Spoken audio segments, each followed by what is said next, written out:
کرتے بھائی وسوسہ کب ڈالے گا؟ جب حاضر ہوگا تبھی تو ڈالے گا، اور دونوں کو دیکھے گا نازل ہوگا تب تو ڈالے گا۔ تو پتا چلا جب یہ بات ہم نے کہی کہ شیطان وسوسہ ڈالتا ہے، شیطان موجود ہے، شیطان وسوسہ ڈالتا ہے، شیطان موجود ہے، شیطان وسوسہ ڈالتا ہے، شیطان موجود ہے، شیطان دیکھ بھی رہا ہے، یہ ساری چیزیں کہاں تو کسی کو اختلاف نہیں ہوا، کسی کو کوئی ٹینشن نہیں ہوا، اس پہ کوئی مناظرہ نہیں ہوا، اس پہ کوئی جھگڑا نہیں ہوا، اس پہ کوئی فساد نہیں ہوا۔ اب بتاؤ مسلمانوں، مجھے بتاؤ کہ شیطان کو حاضر و نازل مانا تو اس پر کوئی جھگڑا نہیں کرتا، لیکن رسول کو حاضر و نازل مانا تو اس پر آپس میں لوگ لڑنے لگتے، جھگڑا کرنے لگتے، فساد کرنے لگتے ہیں۔ اب بتائیے کتنی افسوس کی بات ہے، لیکن یہ مقدر کی بات ہے، کوئی مردود کے لیے مان رہا ہے اور کوئی محبوب کے لیے مان رہا ہے۔ سبحان اللہ، یہ میرے اللہ کی شان ہے، یہ میرے اللہ کی شان ہے۔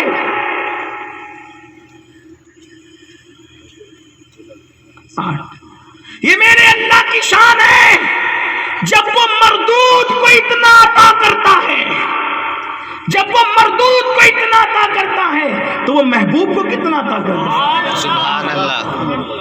آپ یہ بات کہتے ہیں مرتے وقت شیطان آتا ہے بہکانے کے لیے، بولو یہ بات کہتے ہو کہ نہیں کہتے کہ مرتے وقت شیطان آتا ہے بہکانے کے لیے؟ تو کتنے شیطان آتے ہیں بہکانے کے لیے؟ وہی ایک شیطان ہے، وہی اندور میں بھی ہے، وہی دلی میں بھی ہے، وہی راجستھان میں بھی ہے، وہ ایک وقت میں اتنی جگہ پہنچ رہا ہے، سب کو بہکا رہا ہے۔ تو جب شیطان ایک وقت میں اتنی جگہ حاضر ہو سکتا ہے تو جس کو اللہ نے سب سے بڑا محبوب بنایا، اللہ نے ان کو کتنی طاقت عطا کی ہوگی۔ پھر ایک بات یہ کہی جاتی ہے کہ یہ اولیاء اللہ، یہ صحابہ، یہ نبی سب مر گئے، مٹی میں مل گئے، کچھ نہیں ہے قبر کے اندر۔ لیکن ہم جھگڑے کی بات نہیں کرتے، جھگڑا نہ کرو، ٹھیک ہے۔ ایک بات آپ سے پوچھتا ہوں، ہم بھی بیان کرتے ہو بھی کرتے، انہوں نے کتنی بات کر دی، ہم اس کو نہیں مانتے۔ نبی مر کر مٹی میں مل گئے، کچھ نہیں بچا، صحابہ مر کے مٹی میں مل گئے، کچھ نہیں بچا، مومن مر کے مٹی میں مل گئے، ولی مل گئے، کیوں پریشان ہو کے وہاں جاتے ہو؟ کچھ نہیں بچا وہاں۔ اب یہ سب تو کہہ دیا کچھ نہیں بچا، لیکن جب اپنے اجتماع میں تقریر کرتے ہیں لوگ تو کیا کہتے ہیں؟ بھائیو نماز پڑھو۔ میں بھی کہتا ہوں، میرا بھی عنوان ہے، میں جب تک نماز بے تقریر نہیں کرتا بیان ختم ہی نہیں کرتا، کیونکہ میں جانتا ہوں کہ جب تک لوگ نماز نہیں پڑھیں گے تب تک لوگ اسلام کے قریب نہیں آئیں گے۔ اسلام کا پہلا زینہ ہے نماز، نماز کے قریب نہیں آئیں گے تو کام نہیں بنے گا۔ بلکہ میرے آقا علیہ السلام نے فرمایا جو نماز نہیں پڑھے گا وہ قیامت کے دن کالے سور کی شکل میں اٹھے گا، اللہ اکبر، کالے خنزیر کی شکل میں۔ چہرے پہ پھنسی آ جائے تو لوگ محفلوں میں جانا چھوڑ دیتے ہیں، جب کالے سور کی شکل میں اٹھیں گے تو ان کا انجام کیا ہو۔ اور بے نمازی کو جب قبر میں رکھا جاتا ہے تو اس کا کپڑے کا کفن نہیں ہوتا، اس کا آگ کا کفن ہو جاتا ہے۔ نیچے اوپر دائیں بائیں اوپر نیچے آگ سی آگ ہوتی ہے، اس کی قبر آگ سے بھر دی جاتی ہے۔ اللہ کے رسول علیہ السلام نے فرمایا من ترک الصلاۃ متعمدا فقد کفر، جس نے جان بوجھ کر نماز چھوڑ دی وہ کفر کی حد تک پہنچ گیا۔ میرے بھائیوں نماز پڑھو، نماز کے پابند بنو۔ یہ مت سوچو کہ ہم سنی ہیں تو ہم جنتی ہیں۔ اگر آپ کا عقیدہ درست ہے بات اپنی جگہ، لیکن بغیر نماز کے آپ جنت میں نہیں جا سکتے، کیونکہ سرکار غوث پاک کا فرمان ہے، غوث پاک فرماتے ہیں اگر بے نمازی مر جائے اس کو مسلمان کے قبرستان میں دفن مت کرو۔ جب غوث پاک بے نمازی کو مسلمانوں کے قبرستان میں پسند نہیں کرتے تو غوث پاک لوگوں کو اپنے سلسلے میں کیسے پسند کریں گے جو نماز نہیں پڑھتے؟ یہ آپ کا خواب ہے، خیال ہے کہ آپ کپڑا پکڑ کے قادری ہو جائیں گے اور زندگی بھر نماز نہیں پڑھیں گے۔ یاد رکھنا قادریت اتنی سستی نہیں ہے کہ آپ کپڑے پکڑ کے قادری ہو جائیں۔ قادریت کپڑوں کو پکڑنے کا نام نہیں ہے، قادریت شریعت پر قائم رہنے کا نام ہے، قادریت شریعت پہ ڈٹ جانے کا نام ہے، قادریت طریق قادریت کو زندہ کرنے کا نام ہے۔ یہ کیا ہوا؟ پوری زندگی ناپاک رہے، کھڑے ہو کے پیشاب کرتے رہے، کوئی زنا کے اڈوں کو آباد کرتا رہا، کوئی شراب کے اڈوں کو آباد کرتا رہا، کوئی معاذ اللہ جوا کھیلتا رہا، کوئی جنگلی رمی کے نام پہ جوا کے اندر گھس گیا، اللہ اکبر، ایزی منی کے چکر میں، شارٹ ٹائم میں ترقی کرنے کے چکر میں کبھی جوا کی طرف جا رہے ہو، کبھی نشے کی طرف جا رہے ہو، کبھی شراب کی طرف جا رہے ہو، کبھی زنا کی طرف جا رہے ہو، میری قوم کے جوانوں یاد رکھنا، جب تک کہ جسم میں جان ہے تب تک آوارگی کرو گے، تب تک عیاشی کرو گے، تب تک پاپ کرو گے، لیکن جس دن روح کا رشتہ جسم سے ٹوٹ جائے گا اس دن کہیں کے نہیں رہو گے، اس دن پچھتاؤ گے۔ دنیا میں پاپ کرنے نہیں آئے، دنیا میں شراب پینے نہیں آئے، دنیا میں نماز ترک کرنے نہیں آئے، دنیا میں زنا کرنے نہیں آئے، بلکہ نادان دنیا میں آئے ہو اچھے عمل کرنے کے لیے۔ میرا اللہ قرآن میں کہتا ہے الذی خلق الموت والحیات لیبلوکم ایکم احسن عملا، کہ ہم نے موت اور زندگی کو اس لیے پیدا کیا تاکہ ہم تمہیں آزمائیں کون تھوڑی سی زندگی کو پا کے اچھا عمل کرتا ہے۔ اور سن لو، آج 16 سال کے لڑکے اور لڑکیاں فلمیں دیکھ کر، گندی فلمیں دیکھ کر، سیریل دیکھ کر آج زنا کی طرف تیزی کے ساتھ بڑھ رہے ہیں۔ یاد رکھنا، پوری دنیا کے انسانوں کو جتنا عذاب ہوگا اس کا آدھا عذاب پورے انسانوں کے برابر آدھا عذاب اگر کسی کو ہوگا تو وہ زانیوں کو ہوگا جو شادی شدہ عورتوں سے زنا کرتے۔ یہ فلمیں، یہ سیریل پکچر آج ہمارے جوانوں کو زنا کی طرف لے کر۔ اور میں ایک بات آپ سے عرض کرتا ہوں، دل کو لگتی ہوئی بات، جو خود زنا کرے اس کی بیٹیاں اور گھر کی عورتیں بھی زنا سے محفوظ نہیں رہ سکتی۔ اس یاد رکھنا، اگر اپنی بیٹیوں کو زنا کی گندگی سے بچانا ہے تو دوسروں کی بیٹیوں پہ کبھی پاپ کی نظر مت ڈالنا۔ اور اگر تم نے کسی کی بیٹی پہ پاپ کی نظر ڈالی، امام شافعی رحمت اللہ علیہ فرماتے ہیں کہ ہر زنا، ہر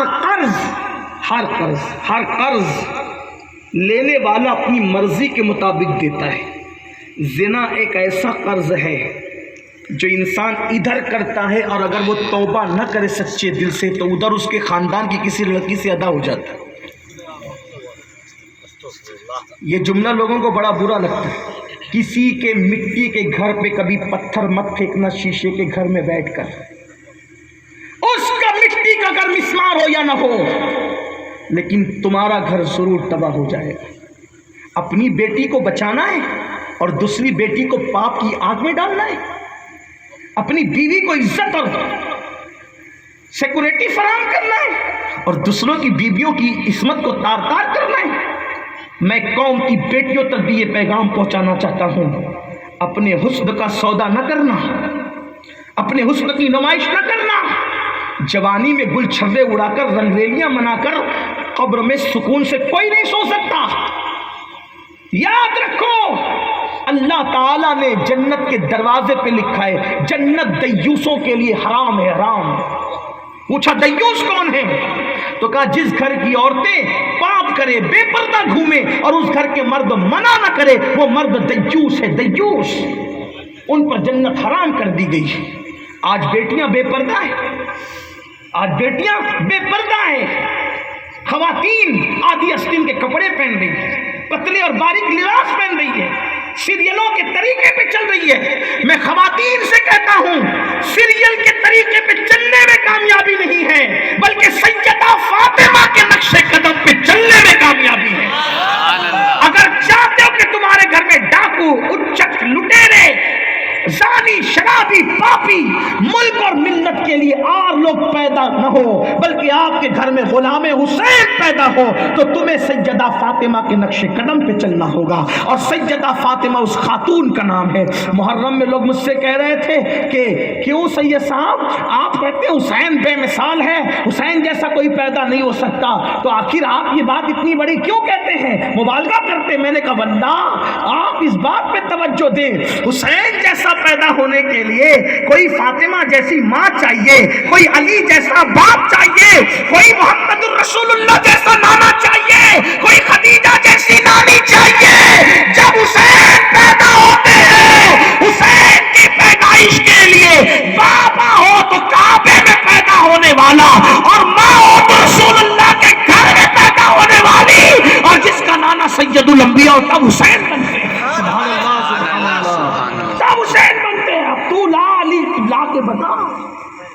علی لا کے بتا سکتا ہے؟ سیدہ فاطمہ جیسی ماں لا کے بتا سکتا ہے؟ نہیں لا سکتا. پھر حسین کیسے پیدا کرے گا؟ جب بیج ہی ختم ہو گیا تو پودا کیسے اگائے گا؟ جب وہ کھیتی تیری نظروں سے اوجھل ہو گئی، کیونکہ ہر زمین میں ہر بیج نہیں بویا جاتا. یہ ہے تو نیزے پہ قرآن پڑھنے والا قاری سیدہ فاطمہ کی گود میں آتا ہے. جو ماں پوری زندگی کبھی قرآن پڑھنا نہ سیکھے اس کی گود میں کبھی نہیں. تو عرض کر رہا تھا بات سمیٹتے ہوئے، زنا بڑھ رہا ہے اور لوگ اس کو گناہ بھی نہیں سمجھ. آج کل کے نوجوان لڑکے تو اس کو بہت شان سمجھتے ہیں، بلکہ وہ سمجھتے ہیں کہ میرے گھر کی بیٹیاں محفوظ ہیں، بہنیں محفوظ، اور میں ادھر ادھر منہ مارتا پھروں. یاد رکھنا قبر میں جو عذاب ہے وہ تو ہے، دنیا میں بھی اس کا عذاب ہے. نمبر 1، زنا کرنے والوں کی روزی کو اللہ تنگ کرتا ہے، چہرے سے نورانیت اٹھا لیتا ہے، اور اس کی زندگی بھی اللہ شارٹ کر دیتا ہے، تنگ کر دیتا ہے. نہ جاؤ اس راستے، انہو کان فاحشہ. بلکہ قرآن نے ولا تقربوا الزنا، زنا کے قریب بھی مت جاؤ، قریب بھی مت جاؤ. جو راستے وہاں تک لے جاتے ان راستوں پر بھی مت جاؤ. ولا تقربوا الزنا انہو کان فاحشہ وساء سبیلا. یہ غلط راستہ ہے، برا راستہ ہے، فاحش راستہ ہے، اس کے قریب نہ جاؤ. تو میں کہہ رہا تھا کیا، اگر کوئی زنا کرے اس کے گھر کی عورتیں بھی محفوظ نہ رہے گی، مگر یہ کہ وہ سچی توبہ کرے. اور اگر کوئی پاک دامن ہو اس کی گھر کی عورت پہ کوئی کبھی آنچ نہیں آئے گی انشاءاللہ. یہ 2 مثالیں بیان کر کے اپنے اصل عنوان کی طرف کے بات ختم کر. توجہ کرنا. آج کل کے کچھ لڑکے کیا کرتے ہیں پتہ ہے، اگر کوئی ساتھی ناجائز کام کر رہا ہے تو وہ اس کا سپورٹ کرتے ہیں اور اس کو دوستی کا حق تصور کرتے ہیں. دوستی یہ نہیں کہ ناجائز کام میں اس کا سپورٹ کرو. سچے دوست کی پہچان، اللہ کے رسول فرماتے سچے دوست کی پہچان یہ ہے کہ جب تو غلط کر تو تیرا دوست تجھے ٹوک کر کے گناہ سے بچا لے. یہ سچا دوست.